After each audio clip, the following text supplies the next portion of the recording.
Chapter 15 is about Cabernet Sauvignon. I'm hoping this video really helps you out because the hardest part about this chapter for me was learning about the different classifications within the Bordeaux region of France and appellations. So I hope this video helps. Cabernet Sauvignon is a black grape variety from the southwest region of France. It has herbaceous aromas, high tannins, and high acidity. And some of the most famous Cabernet Sauvignons are from the Left Bank, Bordeaux in France.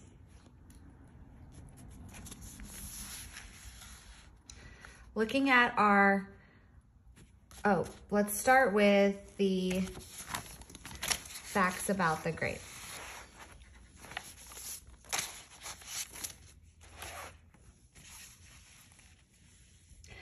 Cabernet Sauvignon is thick-skinned. It's got high color and high tannin and high flavor. It grows in moderate to warm climates, and it can really struggle to ripen on the vine in some of the more moderate climates.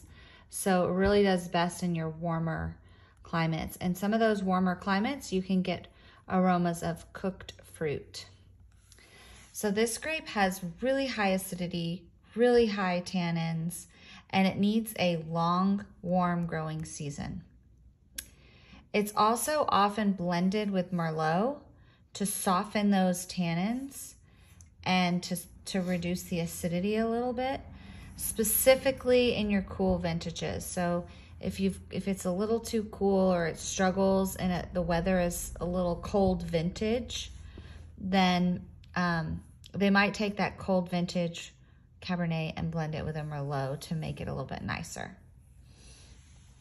So it is single varietal or blended, simple or complex, medium to full bodied, and they also will oak it to, because the tannins are very high. So by putting them in the oak barrels, it oxygenates the wine and softens the tannins. The most outstanding examples can age for a long time in the bottle because the tannins and the acidity act as a preservative. So the most outstanding aged bottles have dried fruit, earth, and forest floor.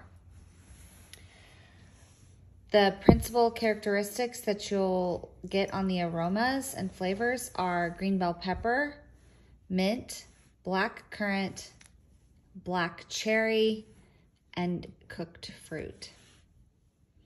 Okay, some important subregions. So first important subregion is the Bordeaux region of France.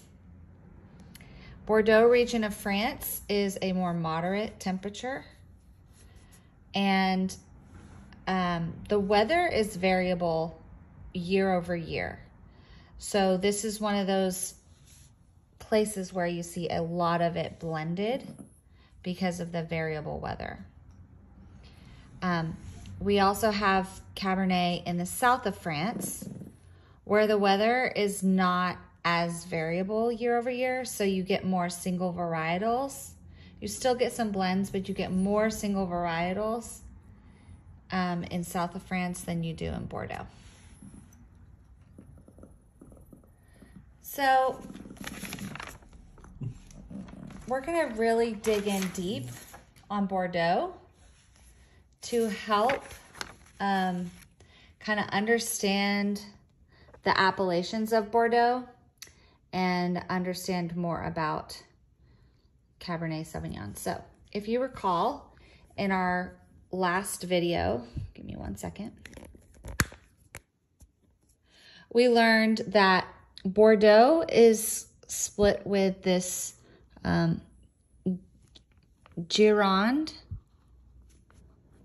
That's the piece that's coming in from the ocean. And it splits right here into two rivers. The first one is your Garonne River. And the next one is your, what's that one called? Dordogne River. I don't necessarily think we're gonna need to know the names of those rivers, but what we will need to know is that the right bank, that's anything to the north of this Dordogne River, is colder and wetter and cooler. So the right bank, you get more Merlots. And remember, Cabernet needs warmer weather, warmer climates, and it needs a longer hot growing season. So down here on the left bank, to the left of Dordogne is the left bank, and that's where more cabs are grown, because the areas over here, they are warmer, drier, they have a lot of stone and gravel.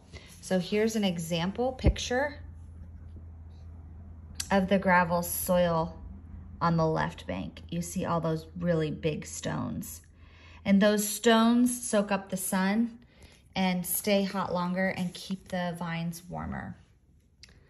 Okay, so that's why we're getting cabs in the left bank, Merlots in the right bank. Again, weather varies year after year. So in cooler years, the Cabernet Sauvignon might even struggle on the left bank. And that's why you'll find a lot of blends of Cab Merlot blends. All right, and just to recall, Sauvignon Blanc is the main white grape in Bordeaux. Merlot is the main red grape. And many places in Bordeaux are too cold for the Cabernet grapes to ripen. All right, now, as far as all these appellations go, Bordeaux can be a little bit confusing, actually very confusing, because there's a lot going on. But I hope this video will help clear everything up. All right, so in Bordeaux, there's the Bordeaux region. Then there's some sub-regions. Your sub-regions are like districts. So we have the Medoc district is this whole entire district here, or sub-region of Bordeaux in Medoc. And Graves is a big sub-region here in the orange. Saint-Emilion is a sub-region, and Pomerol is a sub-region. So Saint-Emilion and Pomerol, right bank, great Merlots. Medoc and Graves, left bank, great cabs on good weather years. Okay, so then those are all the subregions: Medoc, Graves, Pomerol, Saint-Emilion. Then within subregions, you have what's called communes. So for example, Medoc has all of these commune AOCs, commune appellations. So the subregion is a appellation, and the communes are their own appellations as well. So for Cabernet, there's a few subregions that are called out in the book specifically for Cabernets. They are Medoc, that's this number 1 here. Haut Medoc, that is all of this deeper red color with the 2s, Haut Medoc. Pollock, that's this little tiny little spot right there that's within the Haut Medoc. So Pollock, and also Margaux, number 8 here. So that's all within the Medoc subregion, these communes. Then we have Graves subregion, and there's 2 specific communes called out for Graves. They are Pessac-Léognan and Graves, which is number 10. So Pessac-Léognan and Graves. Okay, so those are the main areas we need to remember for Cabernet. Medoc, Haut Medoc, Pollock, Margaux, Pessac-Léognan, and Graves for Cabernet Sauvignon. These are all on the left bank. For Merlot, just recall Pomerol and Saint-Emilion. All right, now there's some other labeling terms we need to learn about. This is the area of my studies that I got most tripped up, but it really is not that difficult. So we've already talked about in the last chapter on Merlot, how there's the Bordeaux AOC. We're gonna learn about appellations, and then we're gonna learn about some classifications, some bottling labeling terms. So we learned about the Bordeaux AOC or Bordeaux Superior AOC. If the label says Bordeaux AOC, the grapes came from anywhere across the entire region of Bordeaux. If it says Bordeaux Superior AOC, same thing. Same thing, anywhere from the entire region. These are regional appellations. But Bordeaux Superior has stricter regulations on the yields, the aging, the minimum alcohol levels. It's really not that big of a deal to be a Bordeaux Superior, but it is just a little bit better quality. All right. Then you've got appellations on the left bank and appellations on the right bank. We have the Medoc, Graves, and Sauternes on the left bank, and on the right bank we have Saint-Emilion and Pomerol. And then as a reminder, we talked about those subregions can have commune appellations. Like in Medoc, we have Medoc, Haut Medoc, Pollock, and Margaux that are examples for Cabernet dominant blends. And in Graves, we have Graves and Pessac-Léognan. Pessac-Léognan has very high quality grapes. All right, so we have the regional appellations.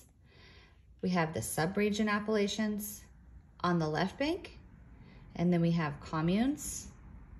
We also have appellations on the right bank, subregions on the right bank. That is your appellation structure. The next thing is some classifications. So classifications are just labeling terms that you can put on a label, that you're allowed to put on a label based on a couple things. So in Bordeaux, in 1855, they came up with this classification for what was considered Grand Crus all the way back in 1855. And what they were doing is they were classifying the producers based on reputation and price.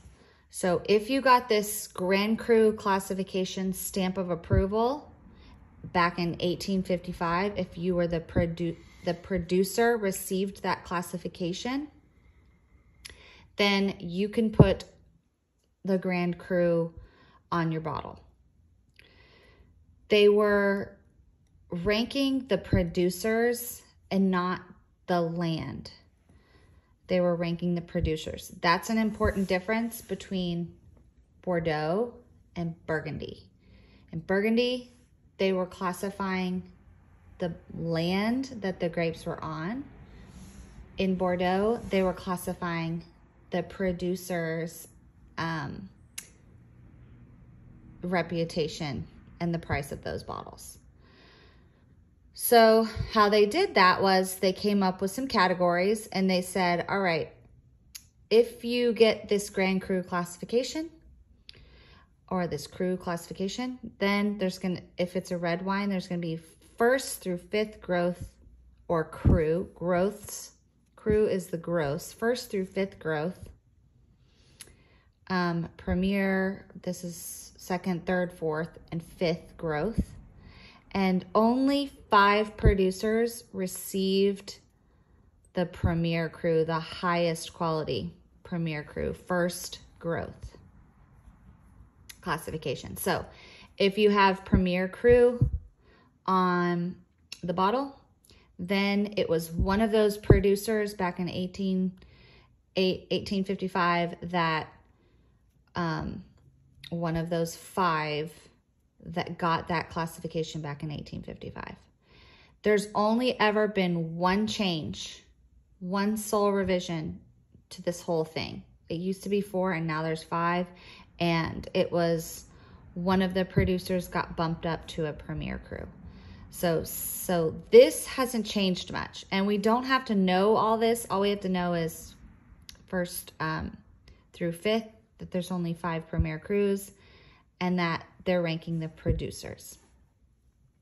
All right. Are those Grand Crus only in a certain region or all of Bordeaux? They are, they're the producer. So the producer could have, like, these are all, that's a good question. So let me get the Bordeaux map here.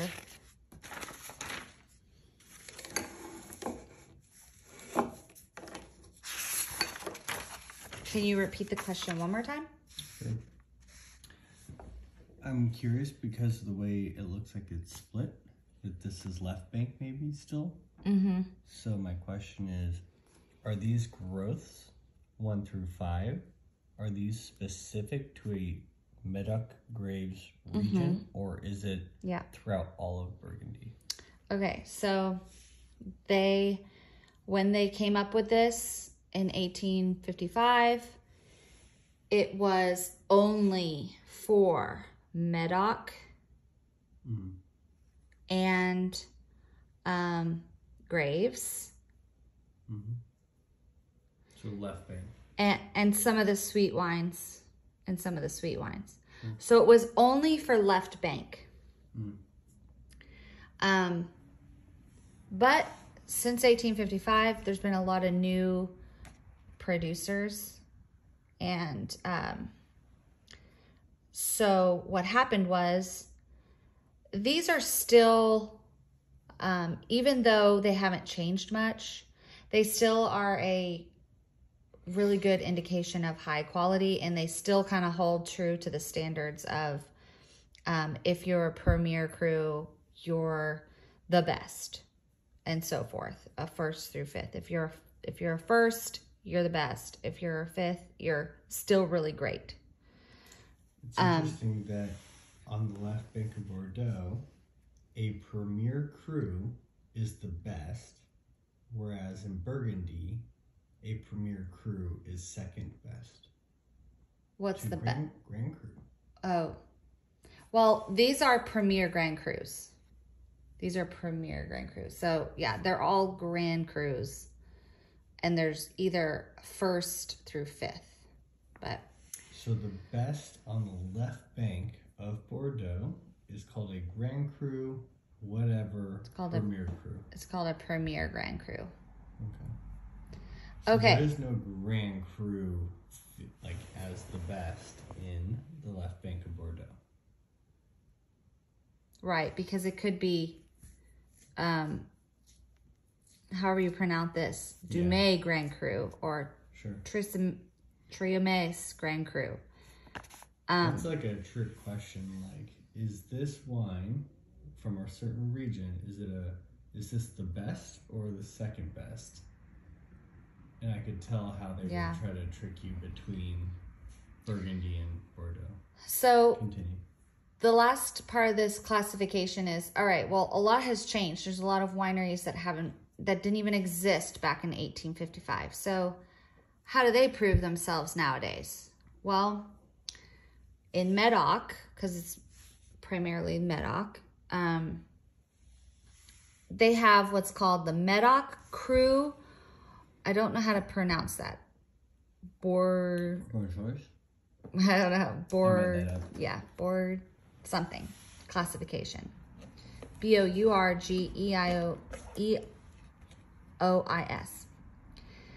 So they're not in the Grand Cru classification from 1855, but they're worthy of it. So what do? They must apply annually to get this classification. And they do it, and that's how they are. If you see this on the bottle, Cru Bourgeois, and I'll show you an example from the book.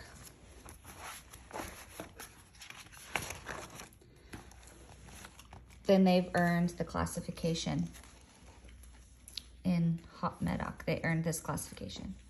Up here, Grand Cru Classé, they were given it in 1855, so they're allowed to put that on the bottle. Here, they're not allowed to put Grand Cru Classé on their bottle, but they are allowed to put this on their bottle, which is equally as awesome. Okay. Maybe not equally as awesome, but it's still really great. Okay. So in summary on appellations, we have the Bordeaux, we have Bordeaux Superior, not that big a deal to be superior, but it is a little bit higher restrictions on the alcohols. It must be higher alcohol, aged longer. And then on the appellations, we have commune appellations like Pollock within the, Pollock is within the Medoc subregion of France. So commune appellations are getting more narrow. And then the very last thing to mention is Saint-Emilion. They have Grand Crus, but they have their own Grand Cru classification. So that can be completely confusing, but Saint-Emilion is up here.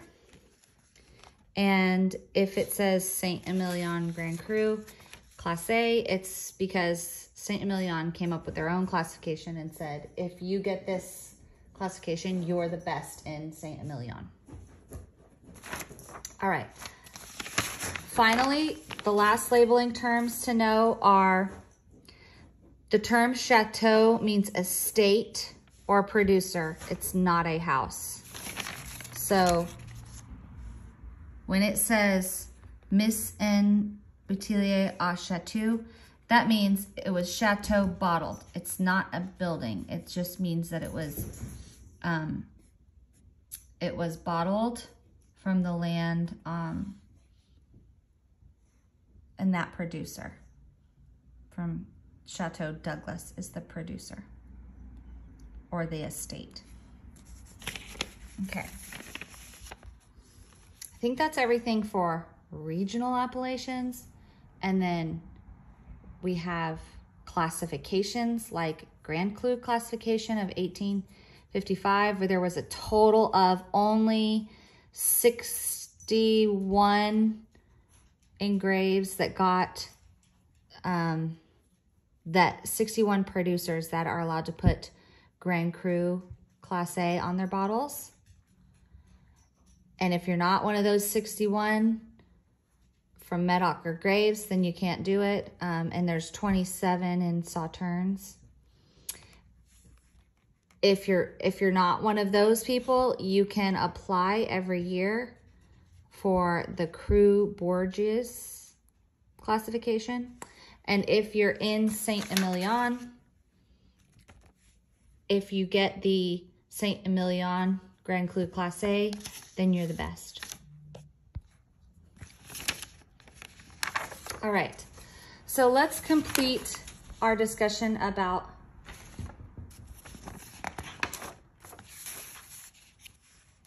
Cabernet really quickly. Remember, Cabernet has to have warm climate and it struggles in cool weather vintages. So in California, we're getting hot irrigated vineyards in Central Valley that are just putting California. There's a lot of mass production of California Cabernet. And we're getting some of the higher quality Cabernets in Sonoma and Napa. Napa gets warmer as you go more north, because remember we have those cool moderating temperatures down here near Los Carneros. So some of the best cabs are in the north, like Calistoga. Subregions of Napa to remember for cab are Calistoga, Rutherford, and Oakville. And in Sonoma, Sonoma is sometimes cooler than Napa, is usually a little bit more moderated than Napa is. So therefore, it's often blended with Merlot when it's coming from Sonoma. Chile, Cabernet Sauvignon is Chile's most planted grape. They have single variety and blends with Merlot and Carmenere. So the two areas to remember in Chile are Maipo Valley is producing a lot of cab, and Colchagua Valley is producing a lot of cab. These two areas, they span all the way from the foothills of the Andes Mountains all the way to the coast. And so you're getting a lot of variation in the flavors and aromas based on where the grape came from. At the foothills, you're getting mint, bell pepper, and black fruits.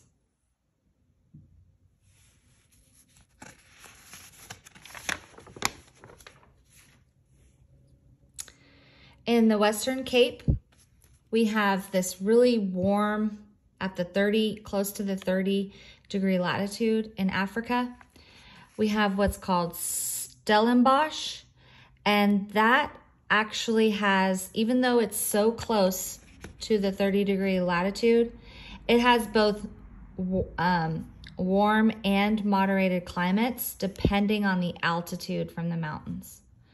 So in Stellenbosch, they're doing Cabernet, and they have something what's called a Cape blend. You can remember that because it's near Cape Town.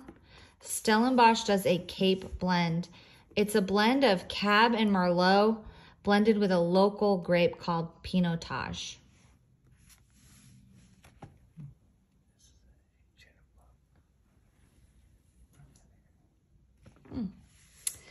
And okay, then in Australia, we have in the western side of Australia, we're doing cabs in Margaret River. Same thing. This area is close to the 30-degree. It's actually a moderate climate because of all of the winter rain and also because of these cool ocean breezes. So they do a lot of blends here because depending on if the weather is cooler weather year, they'll blend them. It's a lot like Bordeaux.